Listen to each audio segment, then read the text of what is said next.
संभाजीनगरमध्ये आपल्याला माहिती आहे की ही युतीची जी बोलणी होती ती फिसकटलेली होती आणि त्यानंतर भाजपचे काही नाराज उमेदवार सध्या आपण बघतोय।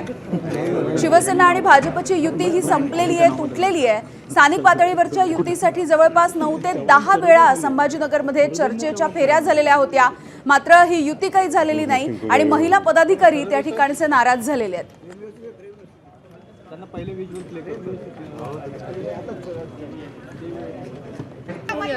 ज्या मरमर करतात 18 केसेस मुलं उपाशी तापाशी आम्ही उपाशी राहतो आणि एक मानकापेची बायको ही काही आंदोलन आले होती का? हे योग्य नाहीये, मी बोलणारच आहे।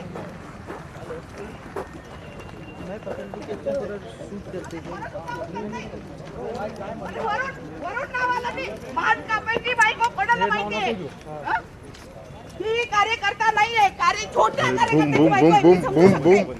खासदारच्या महिलांना तिकीट दिले जातात, पण एका छोट्या कार्यकर्त्याच्या बायकोला तिकीट दिलं जातं। किती वेळा माझ्यावर अन्याय कराल? मागच्या वेळेस सुद्धा माझं तिकीट कापलं गेलं, का कापलं गेलं? मग तुम्ही तेव्हा ते सांगायचं मॅडम तुम्ही काम करू नका का? तुम्ही सांगतात का फिरवतात? फॉर्म भरून घेतात, येते फॉर्म घ्या, राख्या जमा करा। मुख्यमंत्र्यांच्या राख्या जमा करण्यासाठी 1000 राख्या जमा केल्या मी। हे पद्धत योग्य नाहीये। मला येता जॉब द्यायलाच पाहिजे, मला जॉब पाहिजे। मी किती वर्ष शांत बसणार? 18 वर्ष झाले मला काम करून। 18-19 केस आहेत माझ्यावर। याविषयी बोलूयात। आमचे प्रतिनिधी कृष्णा केंडे सध्या आपल्या सोबत आहेत। कृष्णा, आपण बघतोय शिवसेना भाजपची युती अखेर संपुष्टात आलेली आहे। इथल्या महिला पदाधिकारी सध्या नाराज झालेल्या आहेत, काय नेमकं म्हणणं आहे त्यांचं? आपण पाहतो की या महिला आहेत ज्या नाराज आहेत आणि त्यांनी थेट सवाल केलेला आहे आणि त्यांचं म्हणणं काय आहे ते आपण ऐकू। काय म्हणणं आहे? तुम्ही तुमचं तिकीट कापलंय?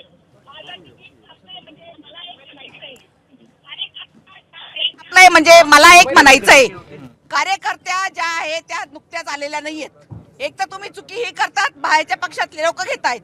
त्याच्यानंतर ही जी महिला आहे ही एकदम छोट्या कार्यकर्त्याच्या महिला तुम्ही तिकीट दिलंय का? तुम्ही अन्याय करतात।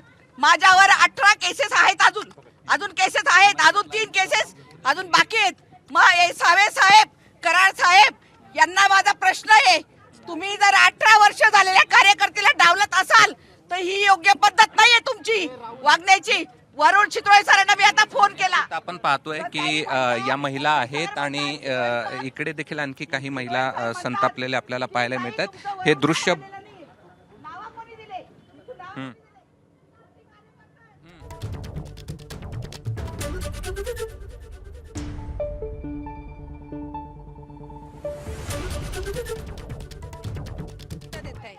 म्हणजे उमेदवारी डावलली जाते, काम करणार मग काम करणाऱ्यांचीच उमेदवारी डावलली जाते। तुम्हाला कुठून उमेदवारी?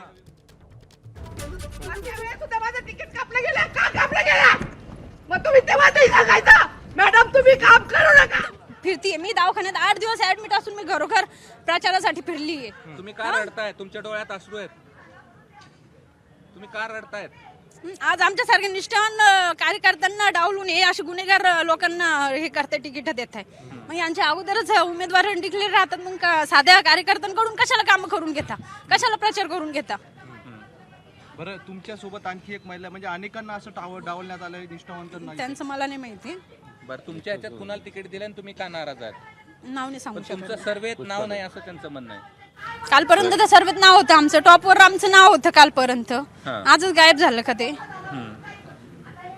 निश्चित आपण पाहतोय की सर्वेमध्ये नाव होतं। 2 महिला आहेत भाजपा कार्यालयामध्ये, हे भाजपाचं कार्यालय आहे आणि या ठिकाणी थेट त्यांनी नाराजी या ठिकाणी व्यक्त केलेली आहे आणि त्यांचं म्हणणं आहे की अशा पद्धतीनं निष्ठावंतांना या ठिकाणी तिकीट दिले जात नाहीत आणि तिकीटं जी आहेत ते इतरांना या ठिकाणी दिली जात आहेत असं त्यांचं म्हणणं आहे। ताई, तुमचं क्रमांक 20 सांगा। माझा दिव्या उल्हास मराठे, मी प्रभाग क्रमांक 20 मधून इच्छुक महिला म्हणून होती। ओपन मध्ये मी फॉर्म भरलेला होता, तर मला तिकीट डावण्यात आलंय। मग हे कोण आहे? इथले स्थानिक लोक, कराड साहेब, सावे साहेब, चितळे सर, ही टीम, मी यांनाच बोलणार ना। हेच मला ओळखतात 18 वर्षापासून। सर्वे मध्ये कसं नाव नव्हतं? सर्वे मध्ये नाव आहे, मी लिस्ट दाखवू? मागच्या वेळेस सुद्धा सर्वे मध्ये नाव असतं, मला तिकीट दिलं तर आताही नाव आहे सर्वे मध्ये। मी यांचा साक्षीदार आहे. सर्वे मध्ये नाव आहे. आता तुम्ही भेटणार मग तुम्हाला अगोदर काही सांगितलं होतं का की तुम्हाला काही- तिकीट मिळेल म्हणून तयारी करा म्हणून? नाही तयारी करा म्हणून मी तरी 5 दिवस पक्षाची वाट बघितली की ते मला सांगतील, पण मी बोलली, विचारली, हो ताई फिरा म्हणून मी गेली. त्यांना पण माहिती आहे मी परमिशन घेऊनच फिरायला निघाली. आता इथे काय आलात तुम्ही, म्हणजे कशासाठी इथं ऑफिस मध्ये आलात? मी सावे साहेबांना जा विचारणार आहे. मी आमरण उपोषण करणार आहे. मी इथून हलणार नाहीये. का पर या भूमिकेत आले? का नाही येणार? मी 18 केसेस आहे माझ्या. 18 वर्ष झाले मला. मागच्या वेळेस पण डावलण्यात आलं होतं मला. मागच्या 2015 मध्ये पण माझा बी फॉर्म आला. मला फोन आला की तुम्ही तुमचा बी फॉर्म तयार आहे. मी माझा आणि दानवे साहेबांचं बंगल्याचं घर अंतर फक्त 5 मिनिटाचं आहे, तेव्हा सुद्धा माझा फॉर्म पळवला गेला. मी साक्षीदार आहे. त्यांना हे साक्षीदार आहे. बरं, तुम्ही मग- प्रचार केला आणि तुम्हाला ऐन वेळ प्रचार केला माझं सर्वेमध्ये नाव बघा, तुम्ही बघू शकता. प्रचार केला आणि 18 वर्षापासून जर जी महिला काम करते तर तिचं काय बघायला पाहिजे?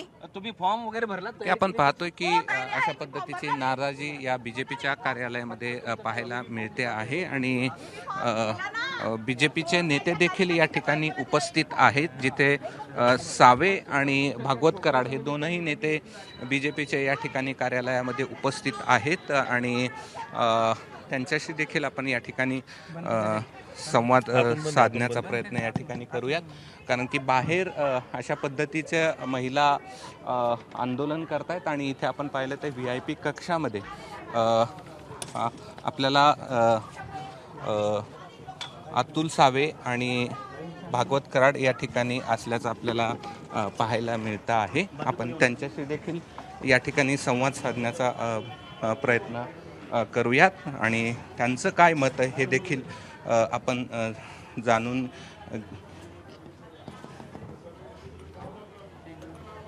ठीक. इथे सावे आहेत आणि कराड देखील आहेत, मात्र त्यांनी या संदर्भात अजून बोलण्यास तयारी दर्शवलेली नाही आणि आपण पाहतोय की आत्ताही महिलांचा या ठिकाणी संताप आहे. ताई, तुम्ही कुठून आलात? नाही थांबा, एकदा आम्हाला बोलणं झाल्याशिवाय आम्ही काहीच सांगू शकत नाहीये. तुम्ही तुमचं पण तिकीट नाकारलंय? नाही, अजून ते मला काहीच माहित नाहीये. आता ते माहित झाल्यावर मी सांगेल. ठीक आहे. 3 महिला आहेत, त्यांचं या ठिकाणी तिकीट नाकारलंय, त्यामुळे ते भेटण्यासाठी आलेले आहेत. आपल्याकडे अजूनही त्या संदर्भात आलेलं आहे. मला आता मला सांगा, या भूमिकेनंतर जर पक्षाने तुमची दखल घेतली नाही तर आता जर तुम्ही भेटायला आले मी आमरण उपोषणला बसणार आहे. पक्ष काही असो. किती दिवस पक्षाचं बघायचं? लोक बाहेरून येतात आणि नाही ते बाहेरून आलेत. मग काय बाहेरून आलेत म्हणजे त्यांनी पक्षाचं का आणि आम्हाला म्हणतात पक्षाचं काम करा. ही कोणती पद्धत आहे? 15 दिवस त्या बाईने फक्त पॉम्पलेट स्वतःचे वाटले, पक्षाचे नाही. स्वतःनी उमेदवार आहे म्हणून वाटले, म्हणून तुम्ही त्या बाईला तिकीट देतात? ही कोणती पद्धत आहे वागायची? ही वागायची पद्धत नाही भाजपची. आज सक्षम आहे मी. विचारा कुठे सर्वे करा माझा. दिव्या मराठे कोण आहे? सांगितलंय तुमचं तिकीट नाकारलंय म्हणून. एबी फॉर्म गेले. एबी फॉर्म गेले. हो, मला माहिती झालं म्हणून तर आली मी ओरडत. एबी फॉर्म वाटप झाले. पण भाजपकडून असं अपेक्षित होतं का? मला 1% अपेक्षित नव्हतं आणि भाजपच्या सावे साहेबांच्या परमिशनने, कराड साहेबांच्या परमिशननेच मी प्रचाराला सुरुवात केली होती. आता तुमची भूमिका काय आहे? तिकीट मी आमरण उपोषणला बसणार आहे. काही होऊ द्या, माझा जीव गेला तरी चालेल. पक्षासाठी तर आम्ही उपाशी बसणार असं म्हणताय, पण उमेदवारी अर्ज भरण्यासाठी अवघे 3 तास शिल्लक राहिलेले आहेत. मी भरून येते ना. अच्छा, भरून बसणार आहे मी सोडणार नाही. अच्छा, उमेदवारी अर्ज भरून. हो, मी सोडणार नाही. उमेदवारी अर्ज भरून मी इथे बसणार आहे. काय कारण आहे? कारण आहे ना भाऊ. कारण 2 दिवस डावललं ना तिकीट. 2 वेळेस तिकीट डावललं गेलं. मग 2015ला सुद्धा मी मंडळाध्यक्ष असताना यांचं रात्री 1 वाजता तिकीट फायनल झालं. नाही, अपेक्षा नव्हती मला. आता मागच्या वेळेस डावललं मी, काहीच नाही, घरात बसली, शांत बसली, प्रचार केला. ते शीट पडलं आपलं. ते शीट गेलं आपलं. शोर शीट गेलं. त्यांनी आत्मपरीक्षण करायला पाहिजे की असं का होतं, असं का झालं. नाही, परत तीच चूक. हे योग्य नाहीये. मी आमरण उपोषणला फॉर्म भरून आल्यानंतर इथे आमरण उपोषणला बसणार आहे. त्यांनी काही करो, मी आमरण उपोषणला बसणार आहे आणि मी त्यांना विचारणार आहे. ते म्हणतात सर्वेमध्ये नाव आलं नाहीये. वरून नाव आले.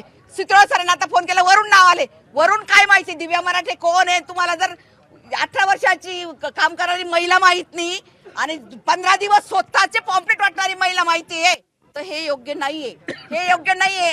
हे इथल्या लोकांचं आत्मचिंतन करण्याचं आत्मपरीक्षण करावं त्यांनी. मग हेच नव्या लोकांना बरं ती महिला सक्षम असली मी काहीच बोलली नसती. सक्षम आहे, माझ्यापेक्षा वरचढ आहे, माझ्यापेक्षा जास्त दिवस तिला झालेले आहेत, जास्त दिवस झालेले आहेत पक्षात, तर मी शांत बसली असती. नव्या आलेल्या लोकांना तिकीट दिलं जात आहे असं तुमचा आरोप आहे? हा, कार्यकर्ता, छोट्या कार्यकर्त्याच्या बायकोला कशासाठी? माझ्यापेक्षा सक्षम असली ना तर मी पण मान्य करेल.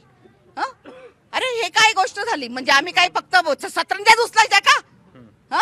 आम्ही लोकांना दाबतो तिथे एक एक एक एक एक फेसबुकला ते भाजपवाल्यांनी जुन्या कार्यकर्त्यांनी फक्त सतरंजा उचलायच्या, आपण त्याला कॉमेंट करतो. नाही, देतील आपल्याला संधी. नव्याला तिकीट, जुन्याला सतरंजा. हा, जुन्याला सतरंजा, हीच गोष्ट आहे.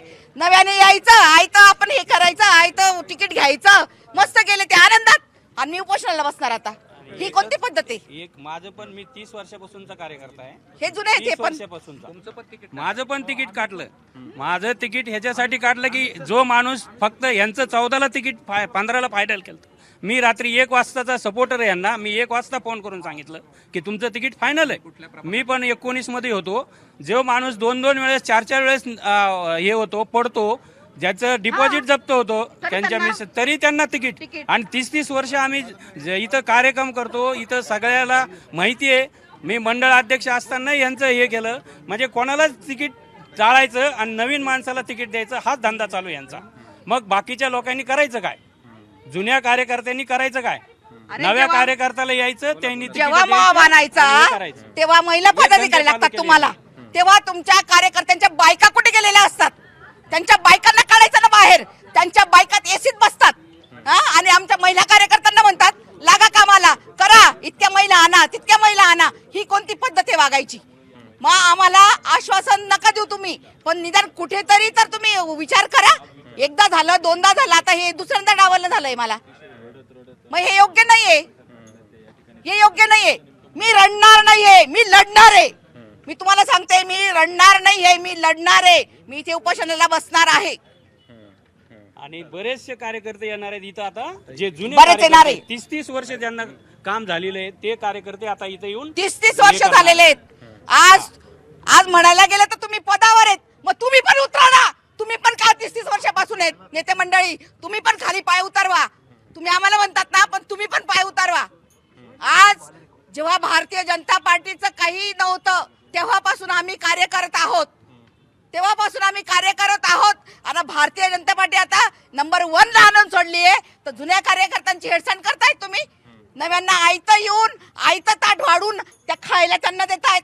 ताट वाढायला आम्हाला लावलं आणि खायला त्यांना बसवलं. ही योग्य नाहीये. लोक घरात येऊ देत नव्हते त्यावेळेस आम्ही प्रचार केलेला पक्षाचा. खूप संतापच येणार आहे मला. 18 केसेस आज सकाळी संजय राऊत असं म्हणालेत की या निवडणुकीमध्ये पंतप्रधान देखील प्रचाराला येतील, दुसऱ्या राज्यांचे मुख्यमंत्री येतील. मला वाटतं हे घाबरतायत का? मग महाराष्ट्रातले मुख्यमंत्री मला वाटतं संजय राऊत रुमाल घेऊन सकाळी तुमच्या समोर तोंड आणि घाम पुसत का उभे राहतात? भारतीय जनता पक्षाच्या स्टार प्रचारकांची यादी घोषित झाली आहे. याच्यापेक्षा मी जास्त काही बोलणार नाही.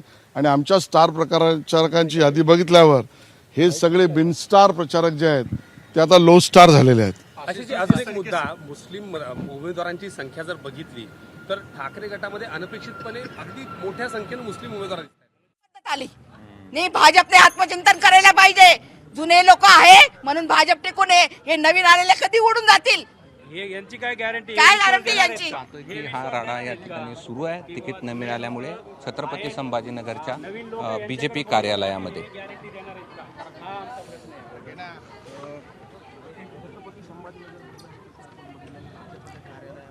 तर संभाजीनगरमधली ही राड्याची दृश्य आपण बघत होतो. संभाजीनगरमध्ये मंत्री अतुल सावे यांच्या या कार्यालयाच्या बाहेर काही महिला पदाधिकारी संतापलेल्या आहेत. भाजपच्या महिला पदाधिकारी आहेत या.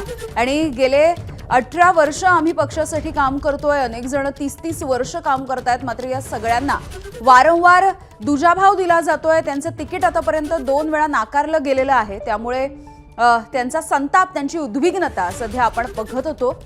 उमेदवारी डावलल्यामुळे भाजपच्या महिला पदाधिकारी संतापलेल्या होत्या. दिव्या मराठे या दृश्यांमध्ये आपण बघतोय. ते आता अगदी थोड्याच वेळात आमरण उपोषण देखील करणार आहेत आणि भाजपच्या याच कार्यालयामध्ये येऊन ते आमरण उपोषणासाठी बसतील असं त्यांनी म्हटलेलं आहे.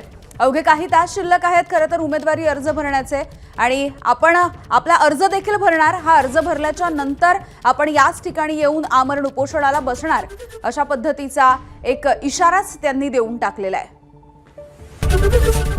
एबीपी माझा, उघडा डोळे बघा नीट.